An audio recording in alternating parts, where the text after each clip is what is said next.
अस्सलामु अलैकुम नाजरीन। इस एपिसोड के आगाज में हम रुस्तम सरदार को देखते हैं जो कि सलाहुद्दीन अय्यूबी के हवाले वो चाकू करते हैं जिससे उसके बेटे का कत्ल किया गया था और कहते हैं कि अगर आप मेरे बेटे के कातिल को ढूंढ देते हैं तो मैं आपका ये एहसान जाया नहीं होने दूंगा। अगले मंजर में हम देखते हैं जहां सलाहुद्दीन अय्यूबी वो खंजर कारह तिगन के हवाले करते हुए कातिल को ढूंढने की जिम्मेदारी उसे सौंपते हैं। कबूत्स में हम देखते हैं जहां सबीला विलियम से कहती है कि मेरे बाबा के जाने के बाद सबसे ज्यादा भरोसा आप पर करती हूं और इसी वजह से मैं आपको अपने दिल की बात बता रही हूं कि वो लॉर्ड गाय को खत्म करना चाहती है क्योंकि इससे मेरे भाई को खतरा है।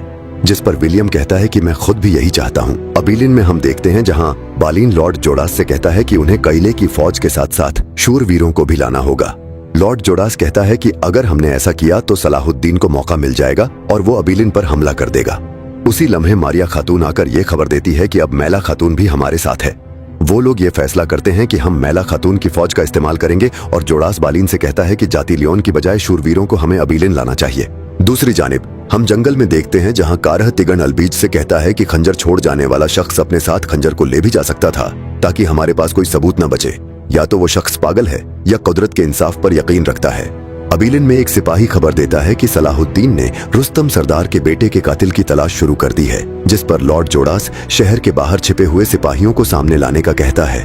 कीरक में हम देखते हैं जहां मारिया और बालीन मैला से उसकी फौज का मुतालबा करते हैं ताकि वो उसकी फौज की मदद के साथ अबीलिन फौज ला सके, जिस पर मैला ये मशवरा देती है कि अगर हम सायरा को अगवा कर लें तो बिना कोई सिपाही जाया किए हम बुरों को रास्ते से हटा सकते हैं। बालीन सायरा को इस मामले में घसीटने पर राजी नहीं होता, लेकिन उसे वो लम्हा याद आने लगता है जब सलाहुद्दीन ने उसके सीने पर वार किया था। फिर वो कहता है कि उन्हें जो करना है वो करें। दूसरी तरफ हम देखते हैं जहां कारह तिगन एक लोहार के पास जाकर उससे पूछता है कि क्या ये खंजर तुमने बनाया है।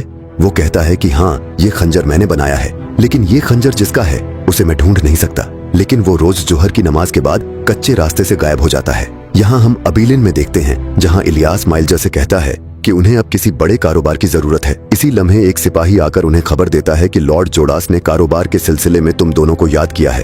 वो दोनों खुशी खुशी आगे बढ़ जाते हैं। दूसरी तरफ हम देखते हैं जहाँ सायरा ताजिर आसिफ से कहती है कि उसे मैला ने कीरक बुलवाया है। ताजिर आसिफ उसे खबरदार करता है कि मैला एक पागल औरत है, वो कुछ भी कर सकती है, जिस पर सायरा कहती है कि वो कीरक जरूर जाएगी और उन्हें बताएगी कि अब की बार वो लोग अगर अय्यूबियों के खिलाफ खड़े हुए तो अपने सामने मुझे पाएंगे। शाम में हम देखते हैं जहां सलाहुद्दीन काजी फाजिल से कहते हैं कातिल का करहान से कोई ताल्लुक नहीं था, कहीं मामला सुलझाते सुलझाते मजीद बिगड़ न जाए। अबीलिन में हम देखते हैं जहां लॉर्ड जोडास इलियास से कहता है कि वो 500 सिक्कों के बदले हमारा कुछ सामान अवाकली के रास्ते से अबीलिन लाए, जिस पर वो राजी हो जाता है। दूसरी तरफ जंगल में हम देखते हैं जहां कारह तिगन और उसका साथी उस बुजुर्ग का पीछा कर रहे होते हैं।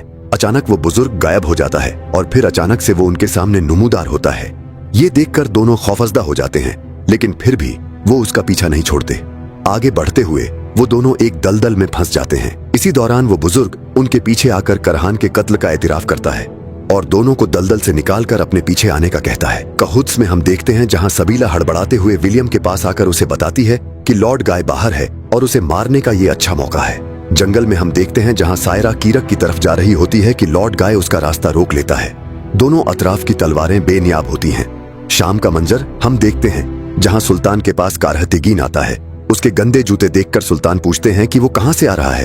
वो सारा वाकया सुल्तान को बताता है और इसी दौरान उसी बुजुर्ग को सुल्तान के सामने पेश किया जाता है। उस बुजुर्ग को देखकर सुल्तान की आंखें खुली की खुली रह जाती हैं। सुल्तान कहते हैं कि इसी बुजुर्ग की वजह से आज मैं जिंदा हूँ और इनके हाथ खोल दिए जाए। बुजुर्ग कहते हैं कि इंसाफ के मुताबिक मुझे सजा दी जाए। ये सुनकर सलाहुद्दीन अय्यूबी की आंखें नम हो जाती हैं। जंगल में हम देखते हैं जहां बालीन जाती लियोन से कहता है कि उसने बुरों को रास्ते से हटाने का पूरा इंतजाम कर लिया है। दूसरी जानिब हम एक तारीख कमरे में देखते हैं जहां सायरा को बंदी बनाया हुआ होता है। मैला खातून उसकी आंखों से पट्टी उतारते हुए उससे कहती है कि उसने शमसा को जहर देने की बजाय उसकी जान बचाई। वो सलाहुद्दीन को गम में लाचार देखना चाहती थी, जिस पर सायरा कहती है कि आशिक तो महबूब के अजीजों पर रहम करते हैं। इसी दौरान लॉर्ड गाय आता है तो मैला खातून उससे कहती है कि इस पर नजर रखो और वहां से चली जाती है।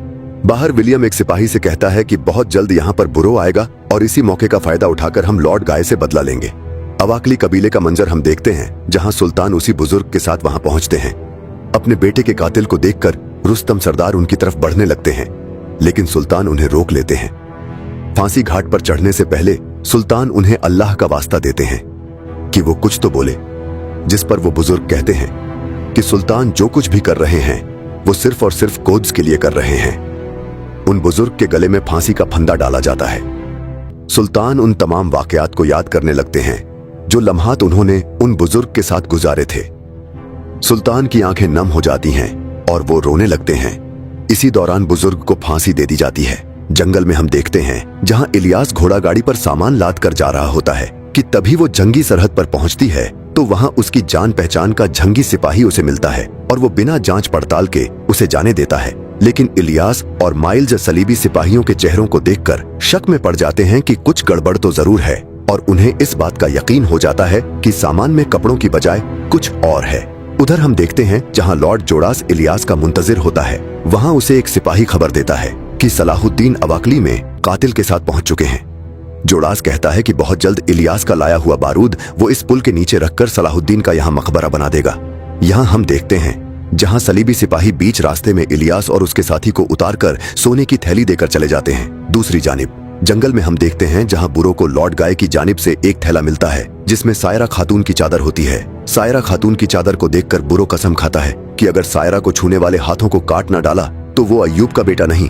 काराकोश और बुरो उसे बहुत रोकते हैं कि सुल्तान के हुक्म के मुताबिक हमें इस रास्ते को नहीं छोड़ना चाहिए, लेकिन वो किसी की नहीं सुनता और अली भी उसके पीछे चल पड़ता है। उधर वो गाड़ी जोड़ास के पास पहुंचती है तो वो सिपाहियों को हुक्म देता है कि बारूद को बाहर निकालकर आसपास फैला दिया जाए। अवाकली कबीले में रुस्तम सरदार सलाहुद्दीन अय्यूबी का शुक्रिया अदा करते हुए कहता है कि आज से उनका कबीला और ये पुल आपके मातहत है। रुस्तम के जाने के बाद खलील वहां आता है और बताता है कि उन्होंने तदफीन का काम मुकम्मल कर लिया है और उन्हें बुजुर्ग के पास से 2 चीजें मिली हैं जिनमें 2 गुठलियां और एक खत होता है। खत में लिखा होता है कि करहान सलीबियों का साथी और दर्जनों बेगुनाह मुसलमानों का कातिल था और उसे मारने का एक मकसद सुल्तान के लिए पुल के जरिए अबीलिन का रास्ता हमवार करना था। दूसरी जानिब सराय में हम देखते हैं जहां बुझौक अदसीज को यह खबर देता है कि बालीन और जातिलियोन के सिपाहियों को आसपास से फौजी दस्तों के साथ गुजरते हुए देखा गया है।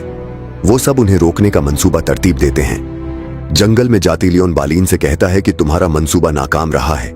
इसी दौरान बालीन का कमांडर आकर उसे ये खबर देता है कि बुरो अपने रास्ते से खुद ही हट गया है। बालीन खबर सुनकर अपने सिपाहियों को तैयार रहने का कहता है। एक मंजर में हम देखते हैं जहां लॉर्ड जोड़ास को एक सिपाही खबर देता है कि बहुत जल्द सुल्तान अपने सिपाहियों के साथ इस पुल से गुजरेंगे।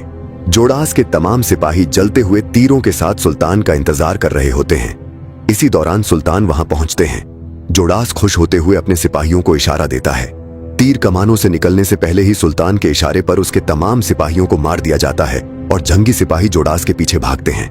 वहां इलियास पहुंचता है तो सुल्तान उसका शुक्रिया अदा करते हैं कि उसने इस मंसूबे के बारे में हमें आगाह किया। वो लम्हा दिखाया जाता है जब इलियास और उसके साथी ने जोड़ास के सिपाहियों को पुल के नीचे बारूद रखते हुए देख लिया था और वो फौरन सुल्तान को खबर देने के लिए अवाकली कबीले पहुंच गए थे। अपने पास मौजूद घुटलियों जैसी घुटलियां इलियास के पास देखकर उन्हें फौरन बुजुर्ग की वो बात याद आती है कि घुटलियों वाला शख्स का इंतजार करना। सुल्तान सबके सामने ये ऐलान करते हैं कि अब अबीलिन की मुहासरे का वक्त आ चुका है। प्यारे नाजरीन, आज की इस एपिसोड में यही कुछ था। उम्मीद है कि आज की ये एपिसोड आपको पसंद आई होगी। अगर आज की ये एपिसोड आपको पसंद आई है तो हमारे YouTube चैनल को जरूर सब्सक्राइब करें। वीडियो के इख्तिताम पर हमारी अल्लाह ताला से ये दुआ है कि जिस तरह आप लोग मेरी वीडियोस पर अपना प्यार दिखा रहे हैं, इसी तरह अल्लाह ताला आपको दोनों जहानों की खुशियां अता फरमाए और जो लोग गम में मुब्तला हैं, अल्लाह ताला उनके तमाम गमों को अपने फजल से खत्म कर दे। आप लोग जहां भी रहें खुश और आबाद रहें। अल्लाह हाफिज।